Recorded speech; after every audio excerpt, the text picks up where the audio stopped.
she, her. I live in East Haddam, and I wrote this, which you should all take home with you. Yeah, way to go, way to go. The War Resisters League asked me to investigate how electric boat affects the region's economy. So a big job, but so I like to start with simple questions.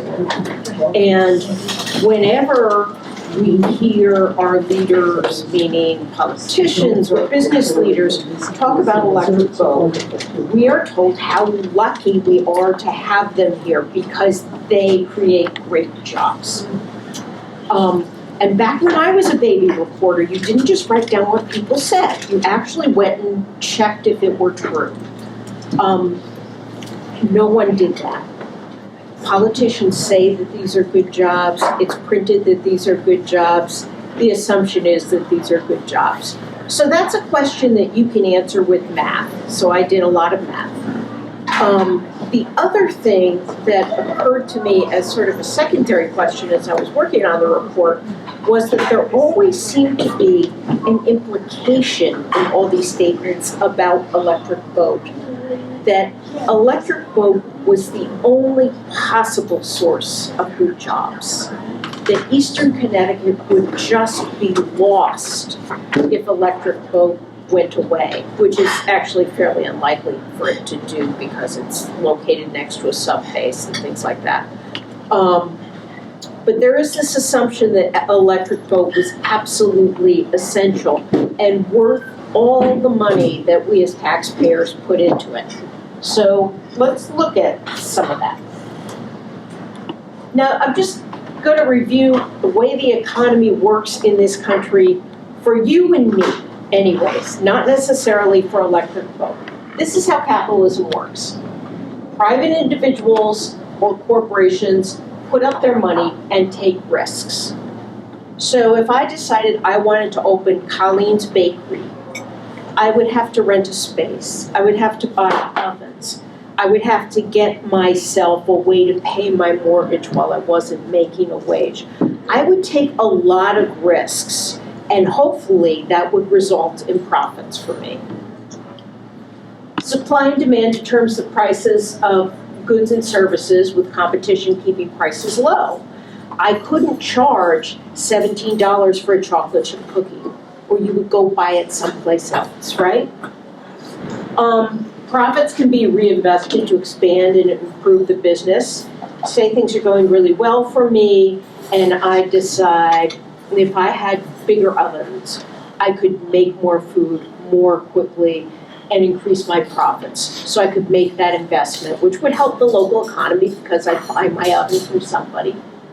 And jobs are created with competitive wages that I need to attract a workforce. So, you know, I would need to pay better than minimum wage to get folks with experience and skill to come and work for me. And if I didn't, they'd go to another bakery. This is just very basic stuff about how the economy works. Not one of these things applies to electric boat. That's right. Not one.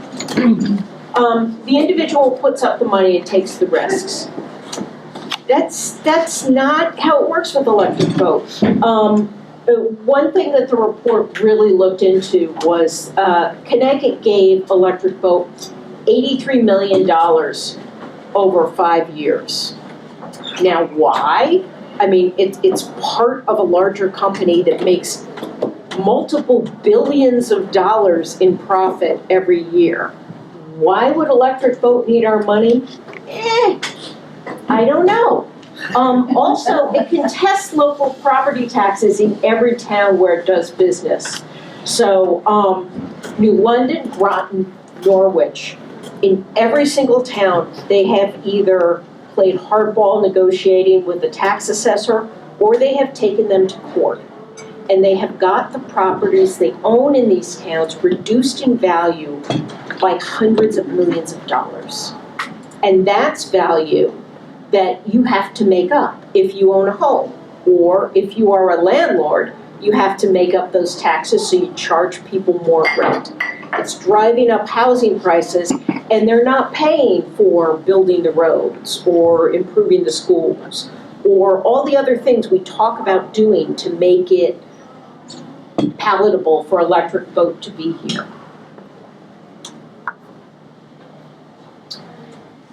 Competition.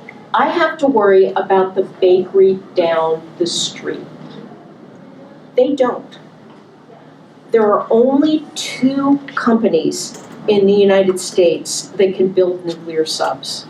And by law, the Navy has to purchase these subs within the US.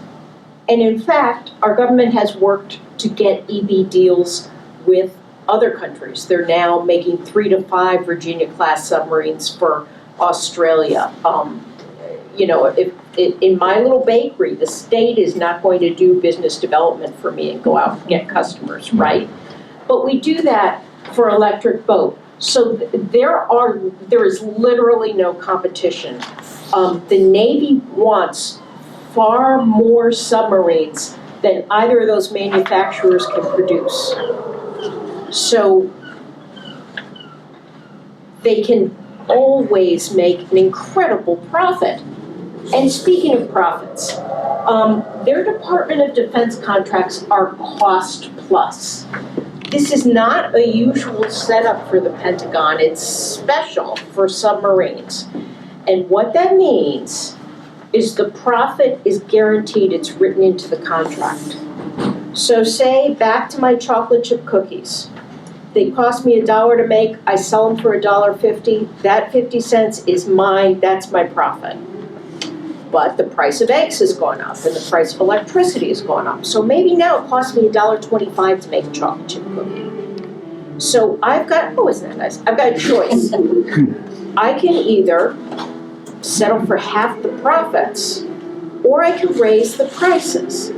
But that's risky, right? Maybe some of my consumers say, oh, just buy my chocolate chip cookies at Aldi. Or maybe I won't buy so many chocolate chip cookies. Whenever electric boat has cost overruns, the government eats it. So if the government said, we will pay you $3 billion to build this sub, and included in there is $500 million profit for you. And it turns out that it costs $4 billion to build the sub. The government will pay Electric Boat $4 billion and $500 million. There is no risk. It's amazing. And when we get to CEO pay, this is really going to blow your mind, because you could not lose money running this company. I could not go to Electric Boat and get a job as a pipe fitter because I don't have those skills. But I could run Electric Boat and make billions of dollars every year. Any fool could do it because it's set up so that they cannot lose. This is their current contractual obligation from the U.S. government, which is at $1.4 billion. They're also building a bunch of multi-billion-dollar Virginia-class subs for Australia. There are at least 6 Columbia-class in the pipeline, which run at about $6 billion. EB has all the money in the world. So why do we keep giving EB money?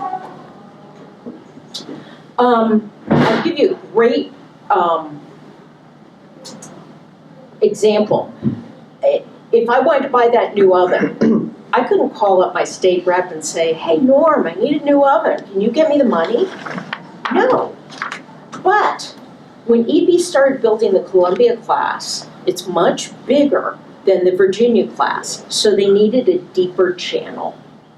So the state of Connecticut, you and me, spent $20 million to dredge their channel so that they could make more submarines that they would then sell to the government, which is your federal tax dollars, for billions and billions of dollars. It's the most ridiculous thing I've ever seen. The profits are really siphoned off to benefit executives and investors. Phoebe, I'm going to mispronounce her name, Novichok. She makes enough money, she can live with the heartache. She makes about $22 million a year, which is 220 times that of the median employee at General Dynamics. So that's where the money's going. And this is really related. General Dynamics indulges in stock buybacks that increase its value on paper. So executives are compensated in a package that includes a whole lot of stock.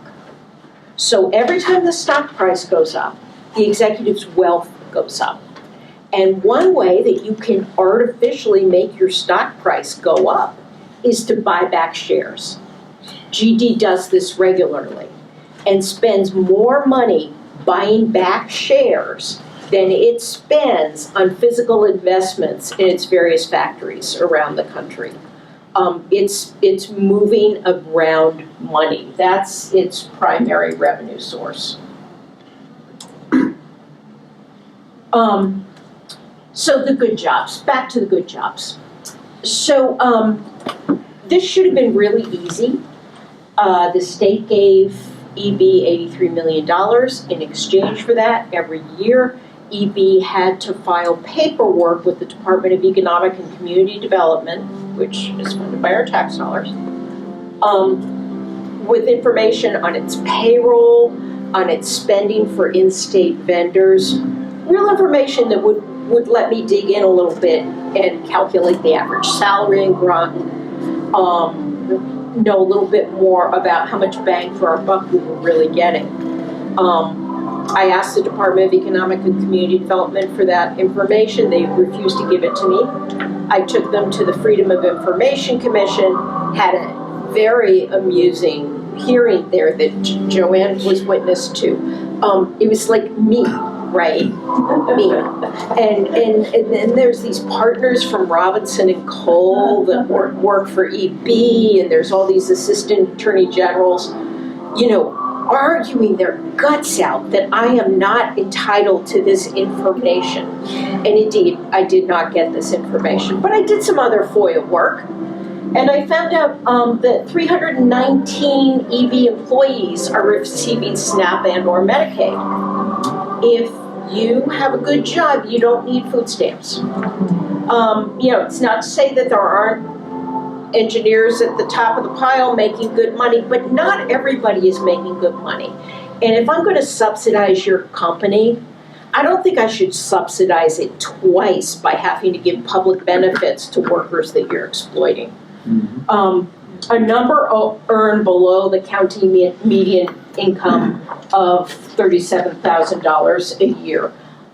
And the workers are pretty quiet. We had trouble getting workers to talk with us, but now the drafters have elected to authorize a strike. And here's what they have to say. Wow.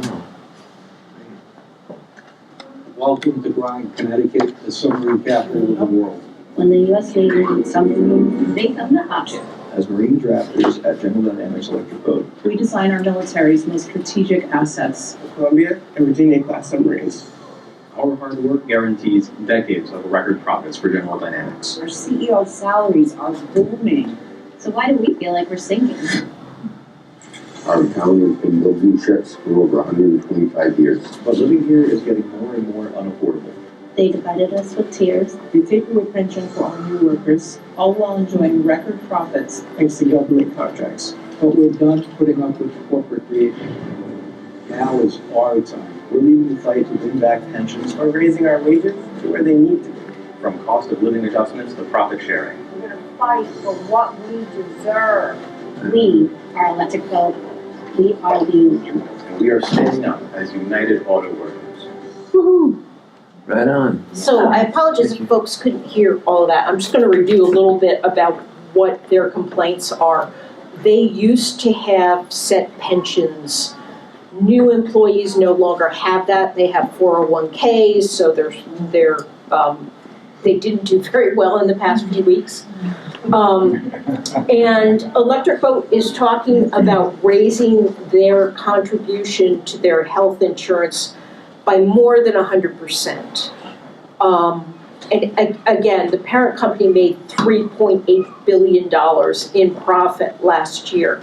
This is not some necessary adjustment from a company that's, seeing increased costs. And even if it did see increased costs, the Pentagon would just pay them. Which actually made me spend a lot of time thinking about why they're not more generous with the workers here, where they have the fixed cost contracts. And I think that maybe because General Dynamics doesn't just make subs, it makes all sorts of war machinery all over the country. And if welders in Connecticut were doing much, much better than welders in Ohio, that might create a labor problem for them. So I don't have proof of this, but I think they're keeping wages down so that they don't have to pay more around the country.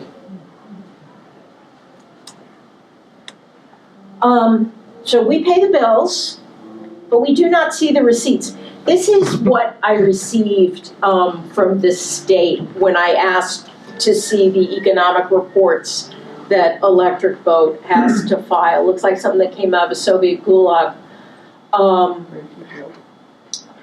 And what I found out was there is actually an exemption in the state law that covers funding that private corporations get from the Department of Economic and Community Development. So corporate welfare is excluded from freedom of information laws.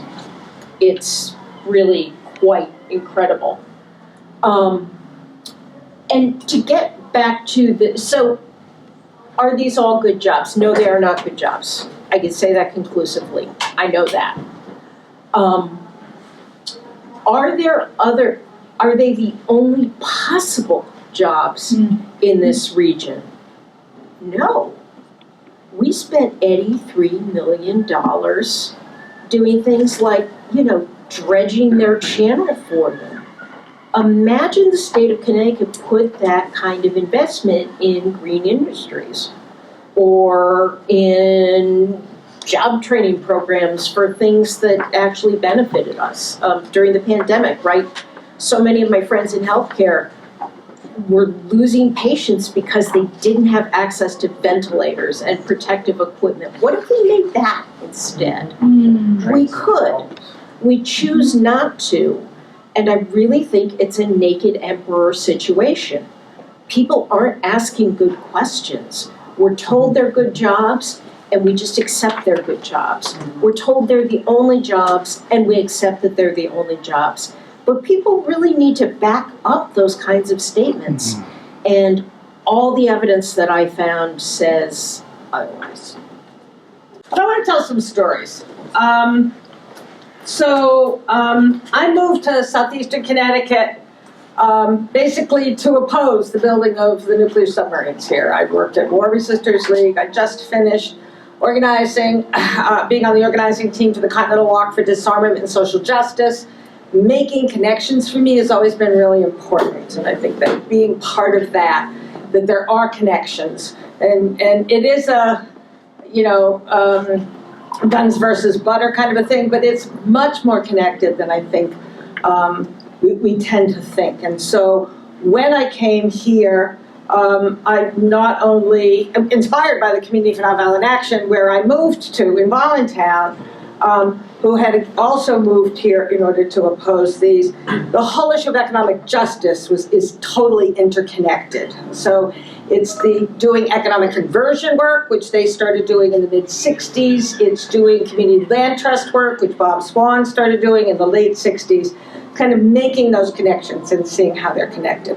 And I think that that's kind of, even though I've been doing economic conversion work and the like, a number of things made me really realize the connection between particularly housing issues, that's from the kind of because I do that kind of organizing, and the presence of Electric Boat.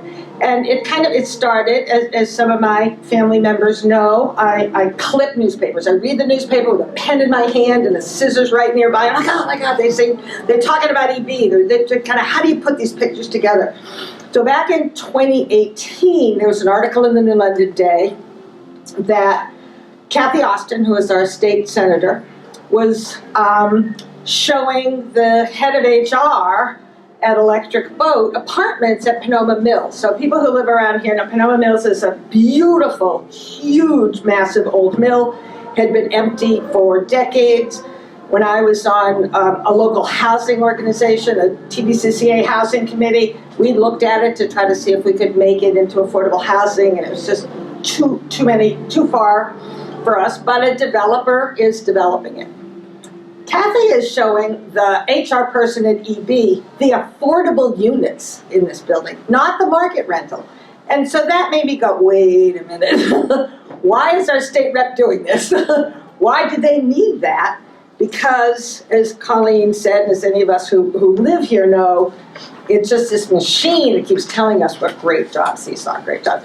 And during the Trident era, I lived in the west side of Norwich, pretty working class community. More than half my neighbors did work at Electric Boat at the time. And many of them didn't have college education. It was it's a racially mixed neighborhood, and they were able to get jobs at EB, and they were able to buy houses. Now houses then were $30,000. Not 330,000. It was different, but I think that myth has continued in a way that we need to really unravel and kind of say, no, that's really not the case anymore. And so I began to kind of really look into this, and in many ways that is what led to, my piles of clippings led to discussions here with our own groups here, and also then to be in touch with Colleen, because I knew the great work that she'd done. It's really interesting that the UAW is maybe about to go on strike. On Monday night, they voted to go on strike. And because they are better spokespeople for the fact that these aren't good jobs than we are. But we need to be really connecting to this. I think the other thing that we need to really look at is, why do we keep buying this stuff, right? Why does this community keep repeating this myth that it's a good job? Is it because their father or grandfather did have a good job there once? Is it because no one questions? And a lot of it is because it's against patriotism, right? Like, it is the golden cow, right? That in doing economic conversion work many years ago, we got in touch with the folks in Waterbury, which is the brass city. The dynamics about talking about those companies leaving and the dynamics about talking about Electric Boat are very, very different. And so I think all of us know, because of this work we do, that is a big issue. You're not supposed to question this, right? It's about defense. It's about the survival. It's about all of those kinds of things that we don't believe is true, but it's also not about the other piece of the economics. So I think those two pieces, we've got to, if we want to make changes, we have got to see how these connections work and how we listen to people about these connections. So to Sean Fain, who's the UAW president, people, he's got a lot of national coverage in the last year or so. He was at the rally on Monday when they voted. And I think what he has to say is kind of a way of showing this. These workers aren't just drafting blueprints. They're designing the backbone of our national defense. This isn't just any job, it's mission critical, funded by the American taxpayer. And yet, while General Dynamics pockets billions in government contracts, the very people doing this essential work are being left behind. This is not just unfair, it's outrageous. The company has a choice. They can get back to the table and get serious about the demands, or they can keep messing around. The choice is theirs, and the clock is ticking. And right at that point, by that point, they had already decided to vote. I think it's interesting because I think that if you look at, like I have, look at union struggles over the years, there isn't so much of a suck up to the company as there is at Electric Boat. And for many years, there was a big strike in '83 that did last about 14 months. And it did make a difference in the community because there were no alternatives, because we have let ourselves be a company town. That is much different now than it was during the building of the Trident, but yet we are even more sucked into kind of this belief that we are really dependent on them. One other example that we can look at from recently how we don't make the connections is that Joe Courtney, our congressperson, who is known here as, what is he known here as? Two sub Joe. He is so proud that he gets 2 subcontracts a year to go through. He's on the House Armed Services Committee. He's on the, submarine, what is it called? The subcommittee on tactical air and land force and subcommittees on all, submarines. He organized, while we're doing organizing, Laura here is one of the people who've been doing a lot of the organizing for the big demos here. He organized a demonstration at Social Security the other day, which is great, right? I don't want Social Security. God, I depend on Social Security for part of my income, right? But it's right next to the IRS. It's on April 15th. Half your tax dollars are going to the military while you're arguing about kind of Social Security and not ever making these connections. And he is not going to make those connections. And nobody at the demonstration would dare have a sign that would make those connections.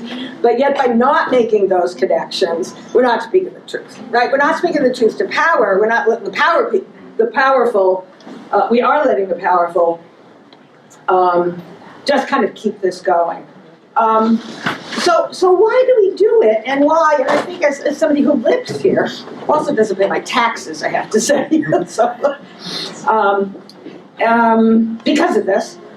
But as somebody who lives here, it's been kind of a, you get here and you just begin to kind of really understand what does it mean to live in such a militarized community. What does it mean to have such a big corporation here? Well, in a lot of communities where there's a big corporation, the corporation is kind of the big daddy, right? It like gives money and there's all sorts of things happening that would have their name on it. Electric Boat does none of that. They do not give to the community in any way. They don't do corporate funding. They don't give to the Guard. If you go to see a movie at the Guard, there's like 20 different companies, usually little car companies or local insurance company, that give to these organizations. They don't give anything. If you talk locally, people might say, well, but what about the black engineers? They give money to the nonprofits, they give money to the schools. The black engineers are employees. They're not the company. They're not using company money. They're using their own money because they understand that this community, which is a minority majority community, I hate that phrase, but that more people, the large number of people of color in the community are suffering because it's not trickling down. This is not, this is not happening. So somebody said to me the other day, as we were talking about this, they said, they don't give at all. Sometimes you get an old computer. Rick has one that doesn't work very well. But they don't even give to the Little League. Shouldn't they at least give to the Little League? And I thought, no. Do you want electric boat? Do you want a submarine on your kid's shirt? And so rather than not giving to us, we give to them. Here's my example. I don't know how many people have this. We named a minor league team the Connecticut Defenders. That's the culture of this community. And the baseball bat, which I love baseball, is a submarine. So I don't want this on the kids' t-shirts, right? So I'm not saying, let's just make them a good neighbor. We're not a good neighbor. We don't believe in their products. We don't want their products. But we have to look at the kind of brainwashing that is taking place to be able to accept what they make. Because people here don't really like what they make. I'm really convinced. Of that I'm convinced because half my neighbors worked at Electric Boat. One of the man's wives said to me, they don't want to look at this because it's like peeling an onion. The outer layer makes you cry a little bit. And then you get deeper and deeper. And you don't want to get to that point where you're just in tears. So you don't look at what you do. And they don't allow you to look at it because everyone who works there that I have ever met only knows this part of the job. This is the job. I had a conversation with a woman who's probably going on strike this week and is very supportive of the strike. 8 years ago, we were talking about Trump getting in, and I said, it's really, really frightening to think of a person with their finger on the button who doesn't know what the nuclear triad is. She makes submarines at EB, and she said to me, what's the nuclear triad? She does not understand the bigger picture that you're a part of it. You're the sea-based part of it, right? So that kind of keeping us all in the dark, keeping us in, in that kind of darkness there, of not giving us that information, telling people who are electricians at ED, this is what you do, you wire the missile tube. This neighbor, whose wife was talking about the onion, wired the missile tubes, right? That's kind of what he could do over and over and over again. Can't wire a house, but he could wire the missile tubes. In doing a little bit more updated research on this for tonight, Colleen and I are always sharing this. Like, how did you see that? One of the things that I happened upon was that Connecticut State has an Office of Military Affairs. And they've got this 6-page press release, basically, that kind of talked about,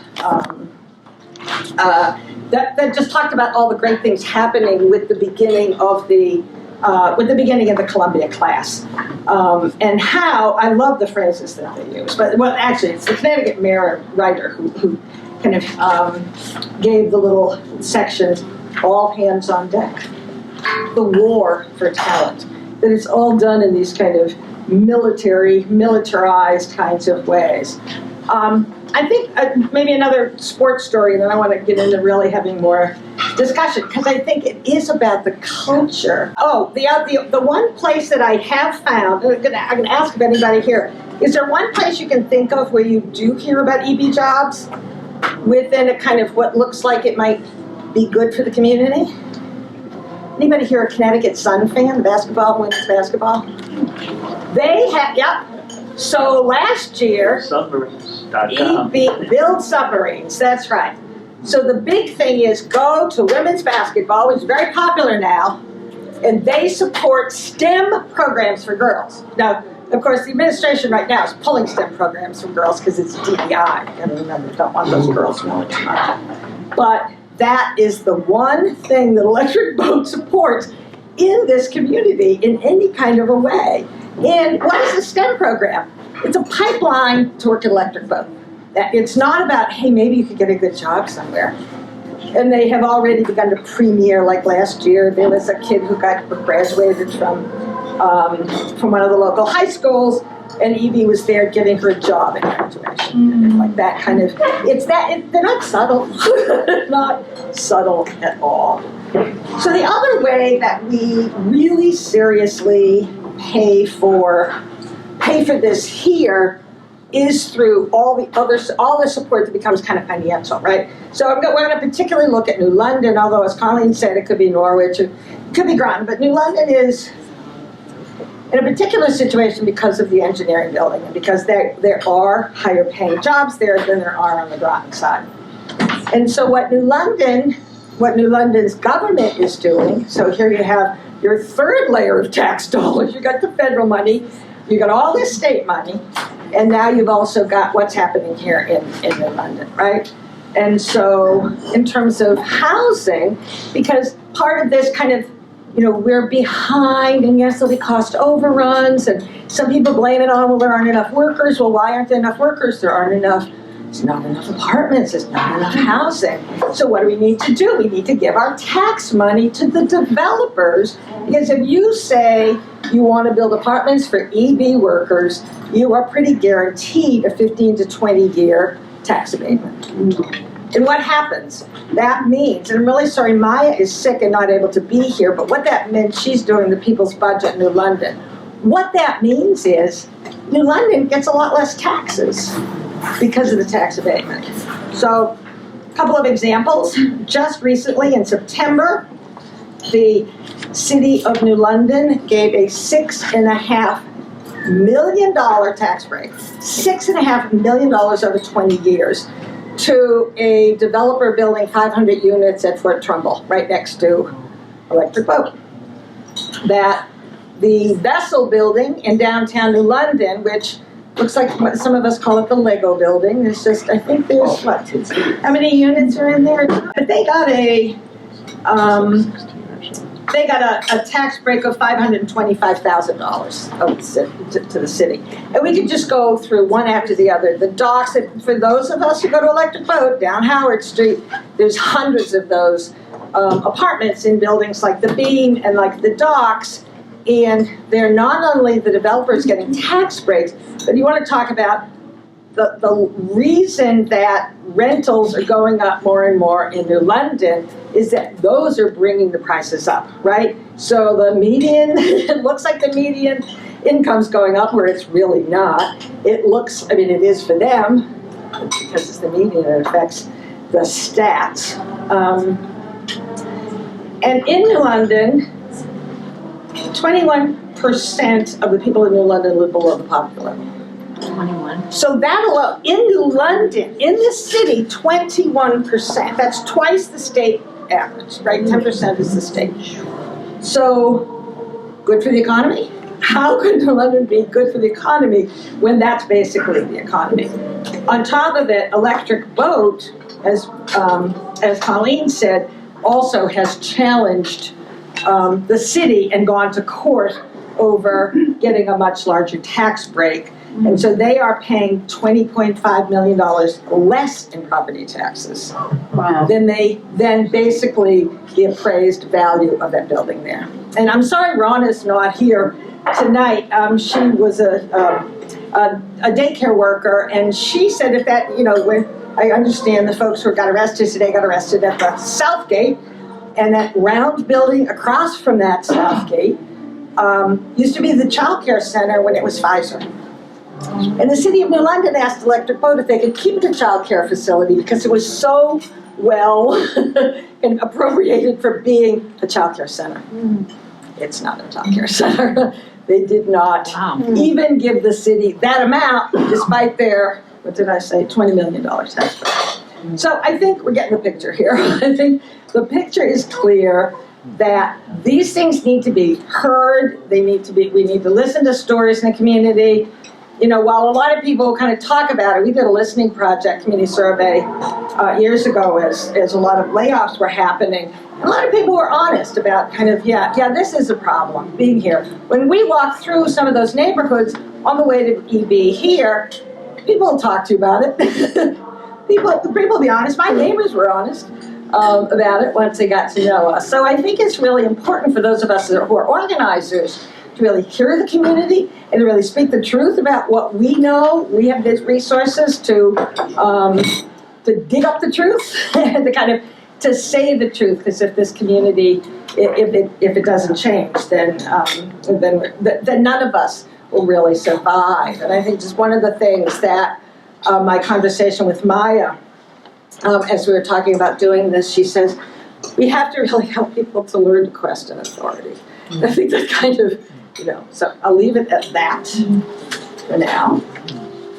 And so why don't we just kind of open it up to reactions. I know we're kind of running a little late, which is fine, but I think that initially we wanted to ask just kind of, what are people's reactions to this? You know, I'm interested for both the folks who are in the walk, but the local folks here, kind of, is this new information? What do we do with this information?